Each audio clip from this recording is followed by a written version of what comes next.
Hello students, मैं श्रीमती मीरा गुप्ता, सह आचार्य अर्थशास्त्र, राजकीय महाविद्यालय बूंदी।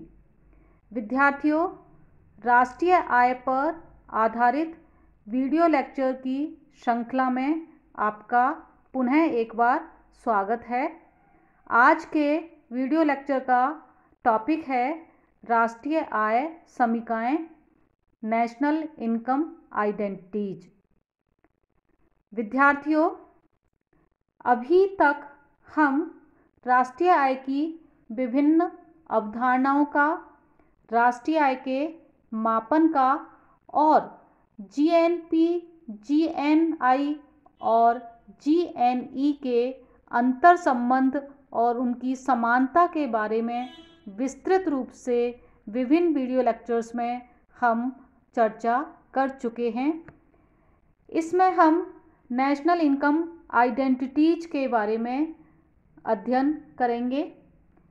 विद्यार्थियों, सबसे पहले मैं आपको समीकरण और तत्समक, इक्वेशन और आइडेंटिटी के बारे में आपको बता दूं, क्योंकि इक्वेशन और आइडेंटिटी दोनों में अंतर होता है। जैसे कि मैंने यहाँ लिखा हुआ है 2x + 5 = 15। ये एक समीकरण है, क्योंकि यहाँ पर x के विशिष्ट मान, जैसे कि यहाँ पर x = 5 पर ही यह संबंध सही है। कहने का मतलब ये है कि यहाँ जब हम x की वैल्यू 5 रखेंगे तो यह संबंध सत्य होगा, जबकि तत्समक में x के किसी भी मान के लिए right hand side = left hand side होता है। यहाँ पर विद्यार्थियों आप देख सकते हो, समीकरण में यदि हम 2x + 5 = 15 में x की वैल्यू 5 की जगह मान लीजिए 2 रख देते हैं, तो ये left hand side = right hand side नहीं होगा। लेकिन आइडेंटिटी में लेफ्ट हैंड साइड और राइट हैंड साइड दोनों x के किसी भी मान के लिए दोनों बराबर होते हैं। जैसे हम लिखते हैं y = c + i, यानी y हमेशा बराबर है c + i के बराबर। y = c + i, हम सिंपली इसको ऐसे कह देते हैं, लेकिन यह एक समानिका है, तत्समक है, आइडेंटिटी है। यहाँ पर c + i y के हमेशा बराबर होगा। c और i का मान अलग अलग हो सकते हैं और ये दोनों मिलकर हमेशा y के बराबर होंगे। विद्यार्थियों, हमने राष्ट्रीय आय के चक्रीय प्रवाह में देखा था कि जो जीएनपी है, जीएनई है और जीएनआई है, ये तीनों बराबर होते हैं। हमने राष्ट्रीय आय का जब मापन देखा था तो हमने उसमें ये भी देखा था कि राष्ट्रीय आय के मापन की जो तीनों विधियां हैं, वे तीनों विधियां किसी देश के उत्पादन, आय तथा व्यय प्रभाव को बताती हैं और राष्ट्रीय आय के मापन की तीनों विधियों से प्राप्त राष्ट्रीय आय के जोड़ परस्पर बराबर होते हैं। और हमने देख चुके हैं हम इसको कि जीएनपी = जीएनआई = जीएनई। और विद्यार्थियों, हम ये भी देख चुके हैं इन तीनों अवधारणाओं को जब हमने देखा था कि ये जीएनपी = जीएनआई = जीएनई तो होता ही है, यानी ये सकल रूप में भी बराबर होते हैं और मूल्य ह्रास घटाने पर शुद्ध रूप में भी बराबर होते हैं। हम देख चुके हैं कि एनएनपी = एनएनआई = एनएनई।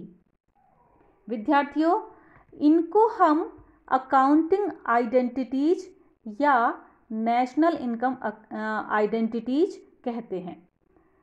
यानी हम इनको लेखांकन समानिकाएं या राष्ट्रीय आय समानिकाएं कहते हैं।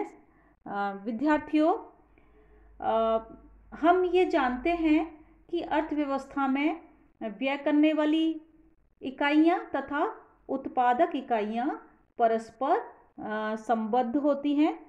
और यदि हम समानिकाओं की बात करें तो बंद अर्थव्यवस्था में यदि हम नेशनल इनकम आइडेंटिटीज लेंगे तो वो हम उसमें हम 2 सेक्टर और 3 सेक्टर मॉडल को देखते हैं।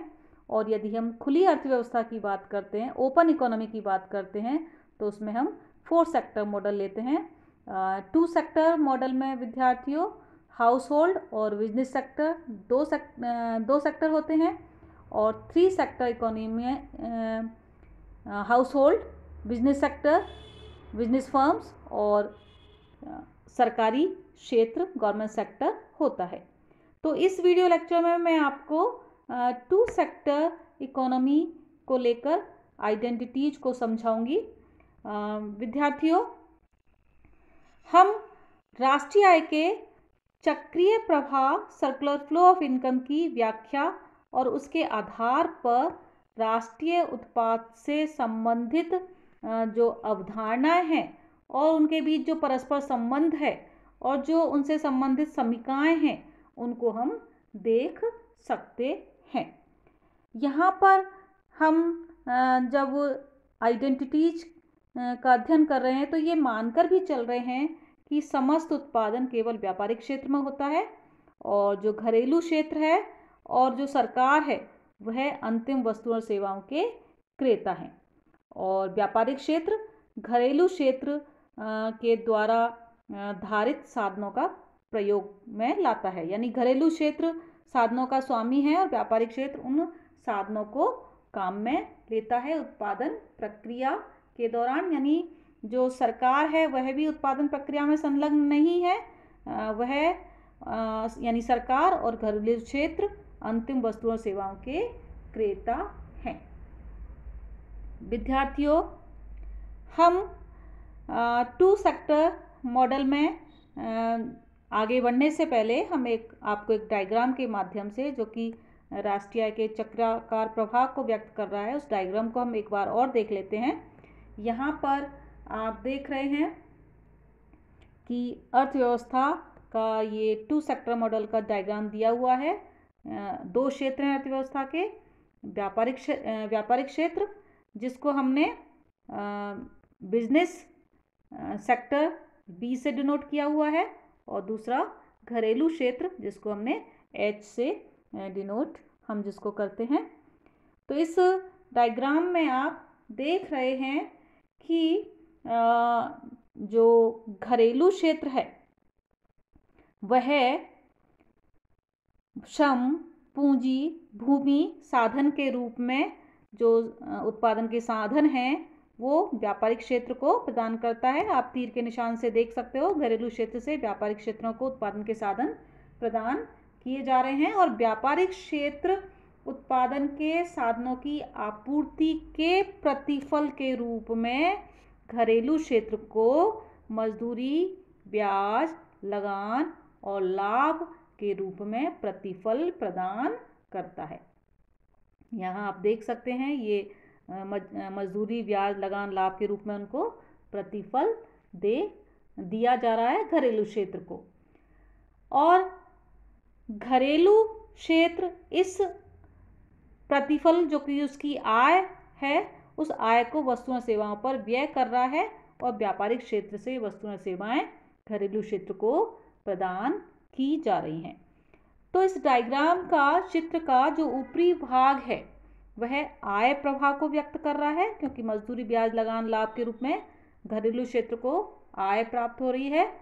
और जो निचला भाग है वह वस्तुओं और सेवाओं पर व्यय के रूप में जो व्यय प्रवाह को व्यक्त कर रहा है।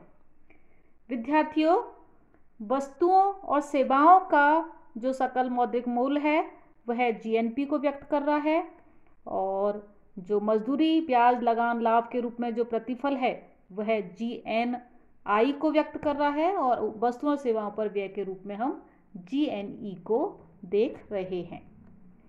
विद्यार्थियों, यहाँ पर आप समझ ही गए होंगे कि GNP is equivalent to GNE that is equivalent to GNI, यानी यह नेशनल इनकम आइडेंटिटी है, राष्ट्रीय आय समीका है, यानी सकल राष्ट्रीय उत्पाद सकल राष्ट्रीय व्यय के बराबर है और वह सकल राष्ट्रीय आय के भी बराबर है। यानी जो समग्र उत्पाद है वह समग्र व्यय के बराबर है और वह साधनों के प्रतिफल के बराबर है। विद्यार्थियों, यहाँ पर जो व्यय करने वाली इकाई है, अकेली इकाई घरेलू क्षेत्र ही व्यय करने वाली इकाई है और समग्र व्यय यहाँ पर C है। उपभोग ही समग्र व्यय है क्योंकि यहाँ पर सरकारी क्षेत्र नहीं है और हम ये मान लेते हैं कि सारी जो आय है वह व्यय की गई है। लेकिन एक स्थिति ऐसी भी हो सकती है जब द्विक्षेत्रीय मॉडल में ही यदि घरेलू क्षेत्र द्वारा प्राप्त संपूर्ण आय व्यय नहीं की जाए, यानी घरेलू क्षेत्र के द्वारा कुछ आय को बचा लिया जाए, तो व्यय के आधार पर हम GNP को इस प्रकार लिखेंगे, GNP is equal to C plus I। यहाँ पर C उपभोग है और I विनियोग है। विद्यार्थियों, हमने राष्ट्रीय आय की अवधारणाओं के अंतर्गत हमने ये पढ़ा था, आपको ध्यान होगा कि GNP is equal to NNP plus D। यहाँ पर जो सकल राष्ट्रीय उत्पाद है वह शुद्ध राष्ट्रीय उत्पाद में जो मूल्य ह्रास है उसको जोड़कर हम उसको प्राप्त कर सकते हैं, या इसको हमने ऐसे भी देखा था कि सकल राष्ट्रीय उत्पाद में से यदि मूल्य ह्रास घटा दिया जाए तो हमें शुद्ध राष्ट्रीय उत्पाद प्राप्त हो जाता है। तो विद्यार्थियों, द्विक्षेत्र वाली अर्थव्यवस्था में चूंकि सरकार नहीं है इसलिए अर्थव्यवस्था में कोई परोक्ष कर भी नहीं है, इसलिए यहाँ पर जो NNP है वह उत्पादन के साधनों को प्राप्त प्रतिफल है। ये आपको ध्यान रखना होगा कि 2 सेक्टर मॉडल में NNP जो है उत्पादन के साधनों को प्राप्त प्रतिफल होता है। विद्यार्थियों, द्विक्षेत्र अर्थव्यवस्था में हम प्रमुख समीकरण इस प्रकार हम उनको प्राप्त कर सकते हैं। द्विक्षेत्र में आप देख सकते हैं कि जो GNP है वह C प्लस I के बराबर है। GNP is equivalent to C plus IG। G का मतलब यहाँ पर ग्रॉस है, ग्रॉस इन्वेस्टमेंट से है, यानी उपभोग व्यय प्लस सकल विनियोग बराबर है GNP के। और हमने अभी देखा GNP is equivalent to NNP plus D। D means depreciation. और जो NNP है वो हमने देखा था साधनों को प्राप्त प्रतिफल है, और हम NNP को इस रूप में भी लिख सकते हैं, NNP is equivalent to GNP minus D। आप यहाँ पर देख रहे हैं कि मैंने इन सबको समानिकाओं के रूप में लिखा है। विद्यार्थियों, जो NNP है वह GNP माइनस D है, तो हम इसको इस रूप में भी लिख सकते हैं, NNP इज इक्वलेंट टू उपभोग व्यय प्लस निवल निवेश, क्योंकि जो निवल निवेश है या नेट इन्वेस्टमेंट है उसको हम कैसे प्राप्त करते हैं, सकल निवेश माइनस मूल्य ह्रास। तो यहाँ पर हम इस रूप में इसको लिख सकते हैं, उपभोग व्यय प्लस निवल निवेश। तो NNP is equivalent to C+IN, N यहाँ पर नेट का सिंबल है, यानी नेट इन्वेस्टमेंट। विद्यार्थियों, द्विक्षेत्र अर्थव्यवस्था में एक बहुत ही महत्वपूर्ण और बेसिक आइडेंटिटी है, वह है C+S is equivalent to GNP, that is equivalent to C+I। तो यहाँ पर देखिए, जो C+S है वह आय पक्ष को व्यक्त कर रहा है और C+I व्यय पक्ष को व्यक्त कर रहा है। इसको आप ध्यान रखें, क्योंकि जो आय है उसको या तो उपभोग किया जा सकता है या उसको बचत के रूप में रखा जा सकता है या बचाया जा सकता है। इसलिए आय पक्ष से GNP को C+S के रूप में देख रहे हैं, और व्यय पक्ष से हम यदि बात करें तो जो आय होती है या तो वह उपभोग व्यय के रूप में होती है या विनियोग व्यय के रूप में होती है।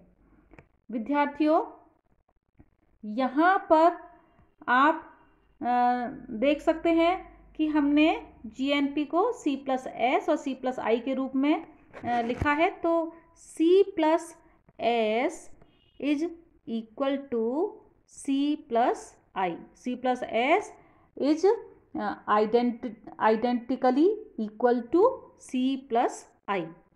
तो इसका मतलब क्या हुआ, दोनों तरफ से C और C कैंसिल हो जाएगा, तो हमारी समानिका रही जो सेविंग्स हैं, savings are identically equal to investment, यानी जो बचतें हैं वह या बचत है वो विनियोग के बराबर है।